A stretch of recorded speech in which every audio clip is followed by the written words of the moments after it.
Muito bem, estamos de volta com o Brasil. Gente, obrigado pelo carinho da sua audiência. 5 horas e 5 minutinhos, tudo igual em Belo Horizonte. Participe do nosso telejornal nesta sexta-feira. Você participa através do telefone 3133495315. Participa no Facebook, no Twitter e também no e-mail. E é claro, no Torpedinho. Torpedinho é no tempo real. Você manda o seu abraço, o seu alô para quem você quiser. E é claro, a sua denúncia, a sua reclamação através do Torpedinho. Você manda lá, MG, a sua mensagem 72250. Vai passar aqui no rodapé do seu vídeo, ok? Deixa eu mandar um abraço especial para você que se liga no nosso Brasil, gente. Alô, João Pievano, lá de Várzea da Palma, a Lidiane Ramos aqui de Belo Horizonte, o Heitor de Itabirito, o Orlando José de Contagem e o João Mirando de João Molevade. E amanhã é o grande dia, hein? Sabadão tem mais uma edição do Seleção do Samba. Amanhã na Savassi, com Samba à Toa e muito Beat Night. Amanhã o bicho vai pegar, até porque tem Copa das Confederações, você acompanha tudo aqui na Band, e tem muito Beat Night, muito samba na Savassi. Agora, meu amigo e minha amiga, a gente vai falar de um mistério na morte de um homem na região do Barreiro, aqui em BH. Um enfermeiro foi assassinado na manhã de hoje, quando saía para trampar, quando ia para o trabalho. A vítima estava num ponto de ônibus quando uma moto parou na frente deste homem e o da garupa, o caboclo da garupa, disparou 2 vezes contra a cabeça dele. Acompanhe a reportagem, enche a tela. O crime ocorreu por volta de 6 horas da manhã nesta rua Azevinha, no bairro Rolaria, região do Barreiro. Segundo vizinhos, o enfermeiro Gleison José Hugo, de 36 anos, estava neste ponto aguardando o ônibus para o trabalho, quando foi surpreendido por 2 homens que estavam em uma moto e, armados, atiraram. De casa, esta vizinha conta que viu os suspeitos minutos antes do crime. Vi os motoqueiros na esquina próximo, eles subiram e eu ouvi os tiros. Quando eu saí no portão, estava o corpo do rapaz estirado ao chão. Depois de atirar, os criminosos fugiram. Gleison foi atingido por 4 disparos e morreu no local. Este sargento do 41º Batalhão diz que havia acabado de chegar ao plantão quando foi acionado. Uma equipe do SAMU também foi ao local, mas não havia mais nada a fazer. Verificamos preliminarmente aí que ele não tem passagens criminais, trata-se de uma pessoa de bem e não possuía inimigos declarados também, né? Desolado, um dos irmãos da vítima dava aos investigadores da Polícia Civil detalhes da rotina de Gleison, que se preparava para casar no final do ano. Ao lado do corpo, tentava encontrar respostas. Não tem nem noção do que possa ter acontecido. Ele estava saindo para trabalhar como faz de costume todos os dias, né? Não tem base.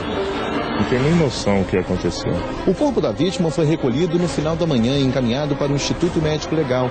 A Polícia Civil vai investigar o caso e tentar encontrar pistas que levem ao que a polícia está considerando um crime de execução.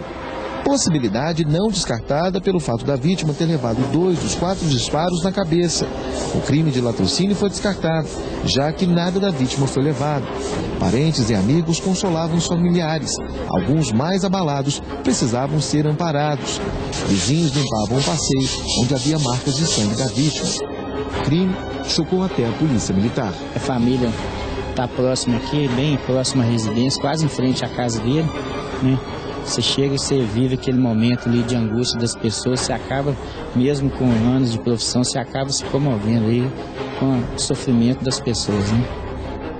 Você vê que o policial se comoveu com o que aconteceu, porque o cara não tem passagem nenhuma, era trabalhador. Estava indo para o trampo, ia casar ainda esse ano, segundo o irmão dele. E todos ficaram atordoados, porque não era vagabundo. E aí fica a pergunta, crime passional? Desentendimento no hospital? Ou os caras meteram bala na pessoa errada? Pode ter sido isso. Pelas informações dos populares, e quem ouviu, é que o cara chegou, perdeu e mandou bala. 2 na cachola. E 2 na cachola, nego, é pra mandar pro vinagre. Meteu bala na cabeça para mandar pro vinagre. Se você viu a movimentação suspeita na região e possa auxiliar a polícia, até porque, aparentemente, é um cara tranquilo, não tem ficha suja. Pô, liga pra polícia, liga pro Disque Denúncia 181. Ou arrumou treta errada no trabalho, algum problema de crime passional, já queria casar, quem sabe ex da mulher, não sei. Ou morreu de graça. Se você tiver informação, auxilie a polícia, porque essa família chora a morte de um trabalhador. Estava trampando, enfermeiro, ia trampar logo mais à tarde e acabou Depois, né? Devia estar numa hora dessa trabalhando, socorrendo as pessoas e acabou tomando um tiro de manhã cedo. São 5h10. 3 pessoas foram presas hoje por tráfico de drogas aqui na capital. Um dos presos tem 18 anos e saiu da prisão há menos de um mês. Já o outro detido alega que estava no local apenas para, dar uma bola. Tinha nada com a parada errada. Acompanhe só, enche a tela. Na casa de David Mendes, de 18 anos, foram apreendidas 214 buchas de maconha, 3 celulares e R$ 259 em dinheiro. De acordo com a Polícia Militar, David estava preso também por tráfico de drogas e foi solto no último dia 28. Hoje, durante uma operação de rotina na rua Curupaiti, no bairro Padre Eustáquio, região noroeste de Belo Horizonte, os policiais estranharam o comportamento do trio. Verificamos que tinha vários indivíduos em atitude suspeita.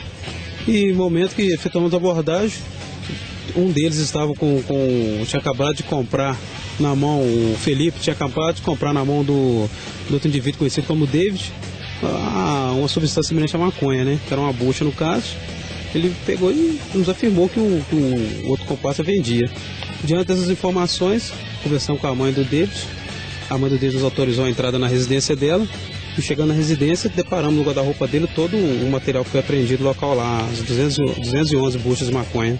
Felipe de Melo, de 19 anos, tem passagens pela polícia por receptação de veículo roubado e, quando foi abordado, disse aos militares que estava comprando a droga apenas para o consumo próprio. Eu fui pegar algum baseado para me fumar mesmo, porque eu ia sair, entendeu? Eu resolvi um negócio no centro.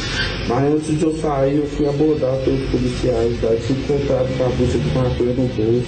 Sidney Júnior, de 20 anos, que estava junto com os outros 2 suspeitos, também foi preso. Ele tem passagem na corporação por furto. Tá vendo esse do meio ali, no final da reportagem da Maiara? Você viu do meio? Tal do Felipe. Felipe já tem passagem, né? Mas diz ele que só foi lá dar uma bola. E o pior, né, Maiara? Ele acabou caguetando a rapaziada. Não! Só tô dando uma bola, pô! A parada é do outro. Aí caguetou o caboclo, bicho. X9. Cuidado, hein, Felipe? Cuidado, você tomar aí, hein? Cuidado, você tomar aí, hein? Não dá pra caguetar os caras, pô. Fala que, sei lá, veio do nada. Aí você contou que tava no meio dos caras. Você falou, não, é dele. Coitado do Felipe, não queria estar na pele dele. São 5h12, 5h12. Olha, a polícia apresentou 3 homens suspeitos de descumprimento de medidas protetivas, conforme a Lei Maria da Penha. Os caras de pau são investigados por terem agredido e ameaçado as companheiras. As agressões continuaram mesmo depois da medida protetiva ter sido aplicada, com proibição de contato e aproximação das vítimas. Veja só a reportagem, enche a tela. Os 3 suspeitos foram presos entre os dias 5 e 10 de junho. Valdeci Lino Moreira, de 40 anos, Gleison de Oliveira Dias, de 26 e Guilherme de Oliveira Silva, de 25 anos, descumpriram medidas protetivas da Lei Maria da Penha, estão presos preventivamente. Todos eles foram notificados, cientificados de que não poderiam se aproximar nem manter contato com a vítima. Contudo, eles voltaram a ameaçar, né, e agredir essas vítimas. Em todos os casos, havia pelo menos 3 ocorrências registradas contra os companheiros por agressões física e psicológica. De janeiro a maio deste ano, a Delegacia de Mulheres de Betim registrou mais de 800 ocorrências de violência contra a mulher, a maioria de agressão e estupro. 120 pedidos de medidas protetivas foram encaminhados pela delegacia à Justiça. Se o homem descumprir, a mulher ela tem que comunicar, seja a Polícia Civil ou algum órgão, como o Ministério Público e o Poder Judiciário. Feita essa comunicação, vai ser analisado o caso e para que seja, né, dada efetividade a essas medidas, pode ser até decretada a prisão desses agressores. Você viu a dica importante da delegada de você fazer a queixa logo após ter a medida protetiva em mãos. O grande problema, delegada, é que muitas das vezes as mulheres não têm condições de ligar para a polícia. Por quê? Quando já tem medida protetiva e o cara encosta, o cara já encosta para matar. E muitas das vezes ela não tem condições de ligar. Mas a dica é importante. O que eu sempre falo aqui, se você tem um namorado, amante, peguete, marido, E o cara gosta de vez em quando de levantar. Quando ele levantar a primeira vez o braço pra você, liga pra polícia, para ele sossegar o facho. Se o cara não sossegar o facho, porque às vezes o cara perde a cabeça e tudo bem que tem umas mulheres bem biscate também. O cara perde a cabeça e tudo, mas se ele continuar na parada, você tem que ir na justiça, primeiro na delegacia, pegar a medida protetiva. E aí, quando o cara, mesmo com a medida protetiva, encostar em você, não titubeie. Liga pra polícia e pro cara ir pra cadeia, porque senão tu pode dançar. Já que estamos falando de violência contra a mulher, a delegacia especializada em crime contra a mulher de Divinópolis foi assaltada. É mole, os caras estão assaltando delegacia. O André Salles está comigo mais uma vez aqui no Brasil. Gente, traz os detalhes, as informações deste caso. Olá, André, boa tarde. Pois é, boa tarde, Amaro Neto, boa tarde aos telespectadores do Brasil, gente. E 7 pessoas acabaram presas, suspeitas disso mesmo, de assaltar uma delegacia. Esse caso curioso aí, né, que chamou a atenção, aconteceu em Divinópolis, cidade bem próxima aqui da capital mineira, né, que fica na região centro-oeste do estado.